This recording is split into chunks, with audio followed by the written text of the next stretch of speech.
Hey guys, how you going? This is BillyEatWorld again from my super high-tech production studio in Lowe's Hollywood Hotel, California. Because I'm here for EA Play this week, and that means in the next few days we're going to see exactly what BF5 is all about. But with that being said, that's not what this video is about because, well, the other day I actually went back and played some BF4 to see how it stacks up these days. And seeing as this may be one of the last BF4 videos I get to make before BF5, I think it's probably about time we talked about some of the features that I think made this game so great. So to kick off, if you're new to the game, probably the first thing you're going to notice about BF4 and something that was marketed as one of its biggest features at the time is Levolution, which is the whole idea that at some point throughout a round, the map could drastically change, usually with some kind of big triggered event. For example, there was everything from IEDs right up to flooding an entire map and the ability to collapse an entire skyscraper. And although in a lot of cases it really didn't do a lot, on some maps it really did change how they played out, and I know for me it really helped keep them fresh for a lot longer. Another interesting feature in BF4 that changed the regular gameplay was the addition of battle pickup weapons, which are kind of like sentry kits in BF1, except that unlike sentry kits, they were a lot more balanced because all they really did was change your primary weapon and they didn't also give you a bunch more armor. Even so though, it was interesting because it was something that allowed the devs to include but limit clearly overpowered but still awesome weapons like 50 caliber sniper rifles. And just like with Levolution, although they probably didn't make a huge impact on the game overall, it was a pretty fun feature, and I know for me, I really had a lot of fun playing with these weapons. Now, another thing I really liked about Battlefield 4 was the new game modes, and Obliteration in particular was probably the standout one for me. Because as you guys probably might know, I'm a big fan of smaller player cap servers and more tactical linear style game modes like Rush or Capture the Flag. Well, Obliteration was basically almost like a hybrid between these two because it involved blowing up MCOMs just like in Rush, but it also had a randomly spawned bomb. And so just like in CTF, even though the game mode did use the larger maps, Obliteration worked with less players because the action was centered around either the player carrying the bomb or the MCOMs.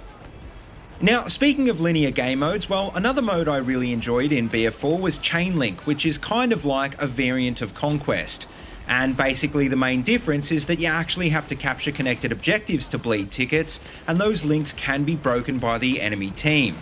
So in a nutshell, unlike Conquest, which plays out a lot more randomly, in Chain Link it was a lot easier to see where you needed to attack and to figure out where the enemy was likely to come from.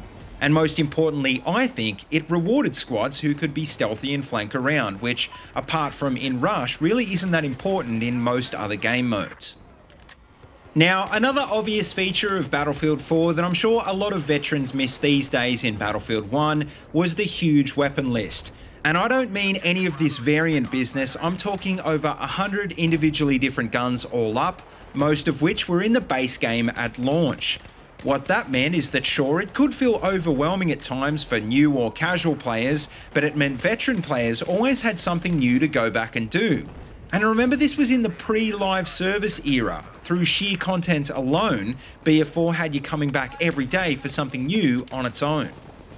Also, along with those weapons came a massive array of attachments that you could use to customize your loadout. And sure, there was visual customization as well, just like we have in BF1, but I'm talking about actual upgrades to weapons that actually affected the weapon stats, which basically expanded the weapon list exponentially because you could pretty much customize your own guns however you wanted to. And this opened up hundreds of different ways to play the game, which is something that sadly you just don't get anymore in BF1. But finally, the last two features I want to mention in this video aren't really core to the gameplay, but are things that have since become staples in the series. And the first is Spectator Mode, which most people don't actually realise was first introduced in BF4. Spectator Mode might not seem like a big thing, but just remember, without it, any sort of broadcasting of esports events would be pretty much impossible. And although in that respect BF4 didn't really hit the mark either, it did pave the way for the series to have a much more solid esports community someday in the future, possibly even in BF5. Also, the other feature I want to mention is contextual leaning, which had been around for a long time in more tactical shooters, but not so much in Battlefield. And once again, this probably isn't a huge feature for the average Joe player, but for hardcore competitive players, it is a pretty important tactical tool. Most importantly though, I think it was another thing that added complexity to movement in the series, but without making the game feel more complex. Because in a nutshell, the game doesn't force you to lean around corners, but you do have the option to if you find yourself in the kind of situation where you think it could be useful. So anyway guys, that just about wraps up this video, but before you go, make sure you let me know what you miss most from Battlefield 4. And just remember that even though BF5 is only a few months away, it's not too late to speak up and voice your opinion now if you want to see any of these features in the new game. As always though, let me know what you think in the comment section below, and please subscribe if you want to keep up to date with my new videos. Also, don't forget you can keep in touch with me on Twitter and Discord using the links down below. And of course, until next time, see you later and have a good one.